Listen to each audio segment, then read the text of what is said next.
or did you get enough performance out of that one corner to actually help the handling of the car to put a guy in victory lane? Is it that much of a difference, Tom? Sure. Anytime that you can brake a little bit more with the left front versus the right front, if the right front will roll, it keeps steering that way. Right. Anytime you start to lock that tire up, it quits steering. Right. If you want a perfect advantage at just during the winter, watch the yahoos around here try to drive in the snow and the ice. Yeah. They don't do a like very they've good never job seen it before. because the tires are turned to lock, but they're locked up, so they ain't steering anything. Right. So, Kyle's done things in the past with his old cars where he's cutting some off of, brake pads to help relieve the right front. He's still got brakes there. Right. And doesn't say you can't modify the pad. Well, here's what in a summary, what the rule states with an IMCA car. You can have your brake bias from front to rear to tune the car. You cannot tune the car left to right. You cannot have any shutoff valves of any kind, and they're saying basically that having that smaller caliper on the right front is doing exactly what Tom said, helping assist the car in steering and handling. And when you're dealing in hydraulics, it's pounds per square inch. Right. So if you've got a smaller diameter, you're putting less force on that brake. Mm-hmm. And that's what they were saying, that it was basically used as a method of tuning the car for handling and getting through the corners faster. Like I said, I would not put that label on. Well, they used the Curtis 10. pyrometer to check it, so and that's that what they tells were you doing right there that it wasn't putting as much force on that right front as it was the left front. Right, and from what I understand, that's what they were doing. They were taking the top 2 or 3 cars from heat races and checking them with the pyrometer to see the heat, and they were looking for something specific temperature-wise, and they noticed that I guess that one was a little cooler. And then after the main event is when the infraction was caught, which makes me wonder, why wouldn't they say anything after the heat race? Why? Yeah, there's some. Yeah, if that's true, that's, if it happened at the heat that they actually noticed it, right? Then they should say something. Hey, you got something going on here. You got different calipers, something, and fix it then, or at least give them the option to fix it. And again, I'm not accusing anybody of anything. I'm not saying that's what happened. I wasn't there. This is what I was told. That yes, they were checking the top. I want to say the top 2 is what I was told from the heat races, checking those with the pyrometer, and then after the main event is when the infraction was incurred. And I thought, that's just weird. Why wouldn't you say something then? If you think there's any chance somebody's cheating, why let them cheat through the feature and then call them on it later? Yeah, it doesn't make sense. Yeah, that's kind of low. Right. Be interesting to get somebody on the phone to talk about this. I tried to get Dave from IMCA. He's a very busy guy. Not going to happen, which I understand. He's all over the place and probably doesn't want to. I was going to give him. Get Curtis on the line to talk about the sequence of events. We'll try to do that during the show. Yeah, that'd be cool. Maybe we'll call in. I offered Dave a chance to come on and kind of explain the rules, and I said, listen, this isn't by any means throwing anybody under the bus, or accusing anybody of anything, or talking bad, or a slam fest. Simply to clarify rules, how they're written, and how they're enforced. And he is a busy guy. It would be nice to hear. I knew the chances of getting him out here was slim. Yeah, but it is what it is. But that would be an interesting perspective. It is. I'd like to hear that perspective. I would too. I think everybody would like to hear that perspective and how they do it and how they enforce it and who makes a decision to look at what when. Because honestly, that isn't even something I would have thought of. Yeah, I wouldn't have thought of it either. But I guess they've been doing this for a long time, and they've seen it all. Well, I don't know if they've seen it all. A lot. They've seen a lot. They finally, now recently, they're the axle tubes, the left rear axle tube, being made out of, God, what is that metal? It's like the heaviest known metal that you can make it out of. And they've outlawed those because they're really expensive. Using it for a weight advantage. They were adding like 40, 50 pounds to the left rear tire. The molybdenum? Yeah, something like that. Is that for the left side weight, basically? But it's on the tire, so it's pushing straight down on the tire. Yeah. It's not carried weight, so it's on the rear end. So it's loading that left rear more, not using the car, but using the axle. Right. And well, that'd change the rest of the setup, wouldn't it? Well, it's definitely going to change your percentages. Yeah. And they're even checking the wall thickness of the rear axle tubes now. With an NDT. Yeah. Yeah. They're getting tight. But, you look at the list of infractions that were handed out, and I question some things. Where I think as the rule that Curtis Towns was cited for versus a rule of a body being too wide. Yeah, and I think it was like, 3/4 of an inch? That's what I heard. And I heard up to 2 inches, and there's no way it's going to be 2 inches. 3/4 of an inch I can believe. Yeah. So you take a body that's too wide. Right. Now, this is only 3/4 of an inch. But you take 3/4 of an inch and make it 16 feet long, that's a lot of surface. Well, it ain't that long because a modified side's only, 10, 11, maybe 12 feet. So make it 12 feet. 3/4 of an inch by 12 feet, that's still a lot of surface you're using to your advantage. That particular driver wasn't DQ'd. Yeah, so... See, and this is I'm not talking bad, but I'm asking why this infraction doesn't warrant a DQ, whereas this one does, warrant a DQ. Who writes these rules? How do they enforce them? And who says, okay, yeah, you're going to get a ticket, you're going to get your name on the chalkboard, you're going to the principal's office, out of here. Yeah.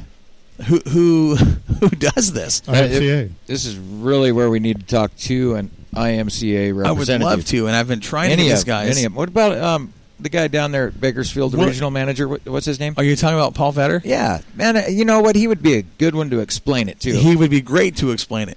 He'd be awesome. Getting Paul on the phone is going to be a very hard thing to do. It's just not something maybe his wife? Yeah. No. We're not putting her on the phone. She'll embarrass everybody on this.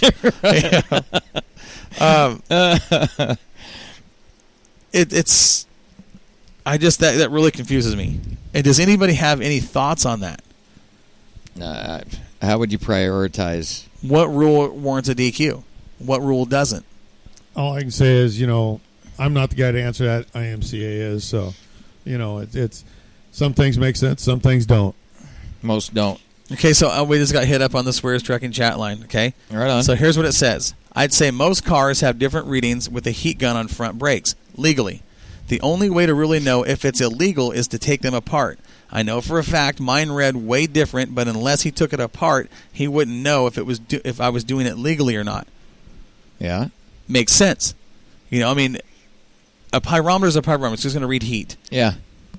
Well, and one thing... It could be a different compound of pad. Brake pad. Right. Or one thing that could happen is depending on how your car's set up, the right front could actually get hotter than the left front because if you're pulling the left front up off the ground, it ain't working very hard. It's just grabbing a hold of that tire and stopping it. Right. So it could easily not, but you would think the right side would be the one that would raid higher than the left side. Absolutely. Well, and then, the right side comes up, gets more air on it, cools it down more. Yeah, So and this is exactly, a valid good point. And you know who made that point?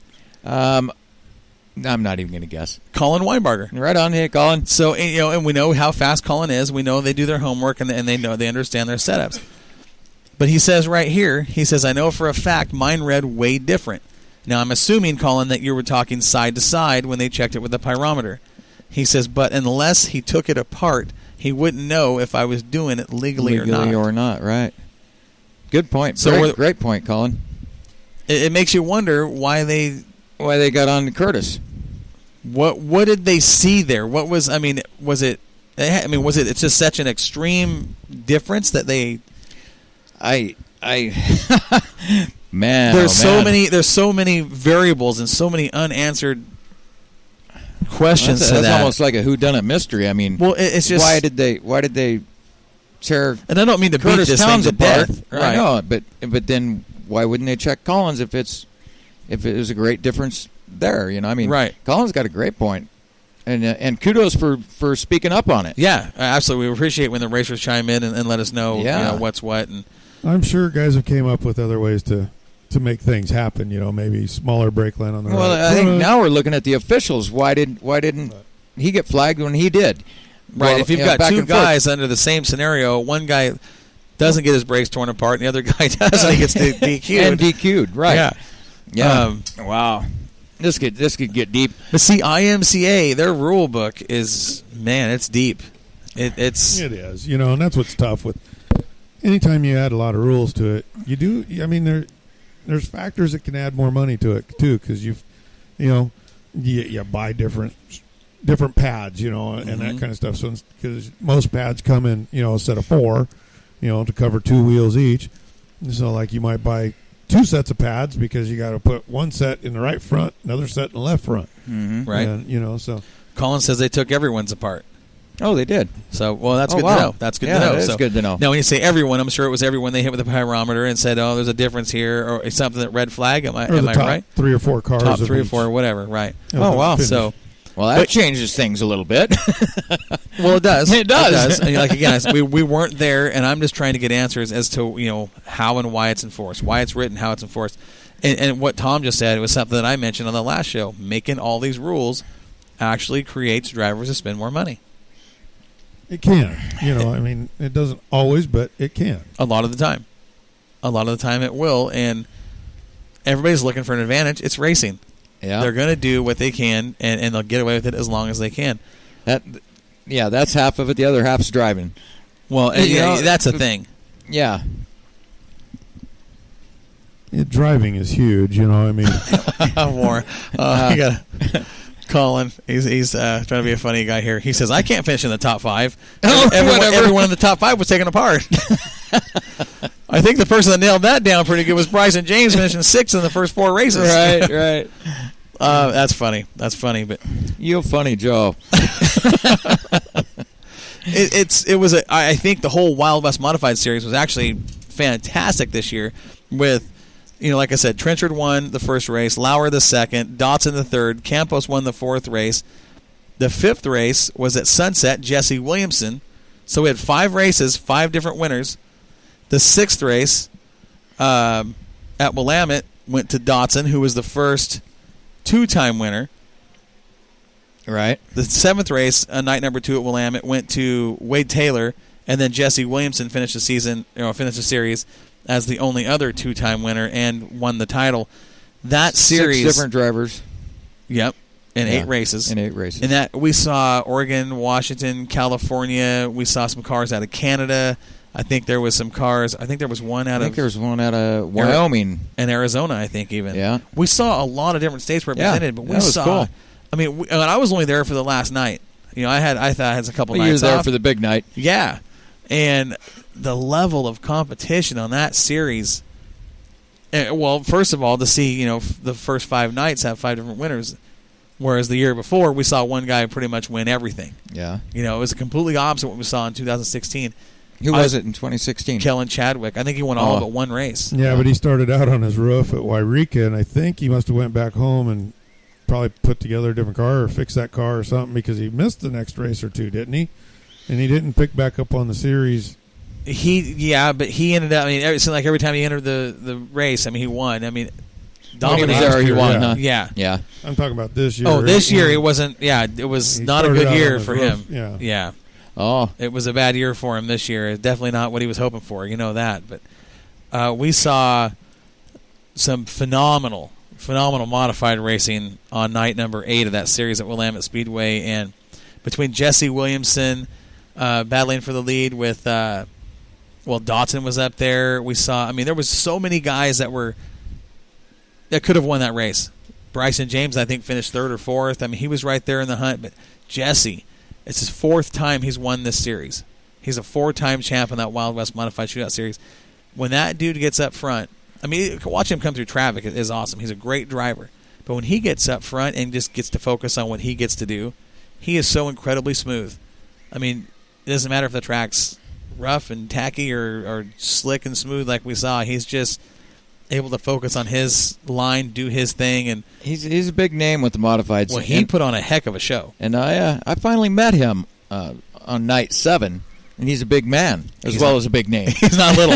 Yeah. He's a really nice guy. Great guy. I only spoke to him briefly on the front stretch there, but heck of a nice guy. Yeah. And he's gotten to the point in racing. He just kind of picks and chooses when he wants to race too. He's not beating himself up racing every weekend anymore. And he's not old.